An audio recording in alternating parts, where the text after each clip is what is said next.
It seems like everyone's eyes have been on Ahsoka to be the save-all grace for Star Wars, and I can understand why. And to me, this show was a damn misfire, once again feeling like Lucasfilm and Disney, they need to find a better way to organize what projects should be movies and which ones should be shows, because this should have been a movie 100%. Same as Obi-Wan. The biggest problem with this show is the pacing. The pacing is moving at an absurdly slow and unnecessary pace. And now I'm a sucker for slow storytelling. I love being able to sit down with characters and see their everyday life and being able to stop and ask why characters are the way they are. But the issue is that's not what's happening here. Each episode, especially the first 6, can all be explained in about 30 seconds. I shouldn't be able to explain an entire 45-minute long episode in 30 seconds. There's not enough going on to justify the show's runtime, making the show feel like it's about nothing.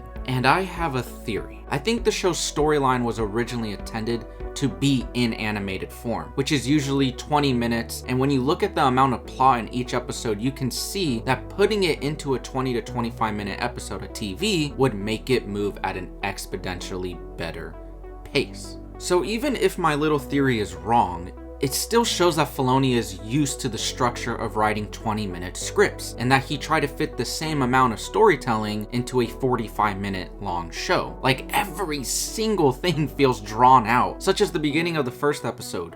Why the actual hell did it take Ahsoka this long to grab the map? And speaking of Ahsoka, why is this show even called Ahsoka when she is really a glorified side character? The focus is more on Sabine and her journey to find Ezra than it is about who Ahsoka is right now in her life. It takes until episode 5 to get somewhere with Ahsoka, and that's not acceptable. This is the same issue with Book of Boba Fett. In fact, I would say all these issues are the same with that show. There's a whole episode without Ahsoka, just like there were 2 episodes of no Boba Fett in his own show. You know, I would let that slide if this was a longer show, like the older cable TV seasons that would have an insane 22 episode count, but it's not. This is only 8 episodes. So with that said, they didn't really do enough with her character, and the show isn't even about her. Speaking of characters that don't really go anywhere, Balin and his little apprentice, we don't really find out anything about them, and the apprentice Shin, she barely fucking spoke, man. With regards to Balin, I actually would say I liked the character, but that was only because of Ray Stevenson's performance. But you don't find out anything about him besides the fact that he left the Jedi Order and he isn't a Sith. He's just there in the middle, a little dark Jedi, I suppose. We don't even find out when he left the Order.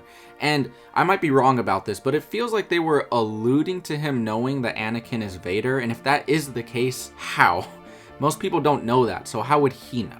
And these are all questions we will unfortunately probably not find out. But I mean, whatever, I guess. That's kind of common with these things nowadays. Another gripe I have is the action set pieces just kinda happen. There doesn't really seem to be foresight on how these set pieces would move the plot forward. And obviously some of them do, but most don't. And they weren't interesting to look at, in all honesty, especially in the finale where everything looked like they accidentally sent the rehearsal takes to the editing room, because damn, they were painfully slow and bland. Also, the lightsabers looked fake. I don't know if that's just me, but they looked like toys. I also feel like the world building has been off with the New Republic as a whole, as if Lucasfilm executives have been telling the creative teams to not include that much information about it, because we haven't really explored how the New Republic operates, except for like, what, 1 episode of the last season of Mando? And yes, I know, just read the expanded universe novels. Yeah, I get that and all, but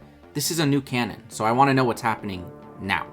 And who knows, maybe there's a new canon novel that explains this better, but at the time of this recording, I've only read expanded universe novels, and I will eventually read some new canon stuff, but most of the books don't seem that interesting to me in the way that most of Legends does. I have read some new canon Marvel comics I really like though.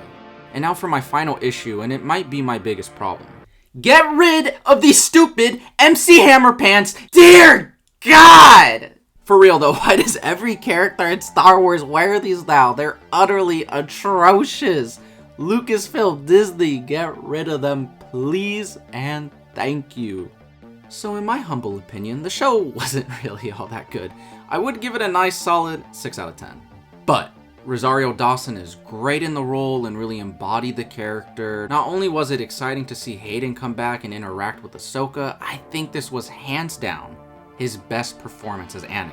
All the Clone Wars live action stuff was awesome, even though the suits in that episode looked really cheap. And Lars Mikkelsen reprising his role as Thrawn in live action was so good and felt pretty true to the character. Overall, the show did make me excited to see how they decide to take the character further throughout the remainder of this Filoni-Favreau TV show timeline, with that big movie and if Thrawn has anything to do with the First Order's rise. I gotta say, the show as a whole could have been a nice movie that I think would have been quite awesome and more cohesive narratively, but I get that the show is kind of niche since you have to watch all of Clone Wars and Rebels to understand it, so I don't know how it would have done at the box office. But then again, when the movie that ends all the shows comes out, that will be even more niche. So who knows? I guess we'll have to wait and see.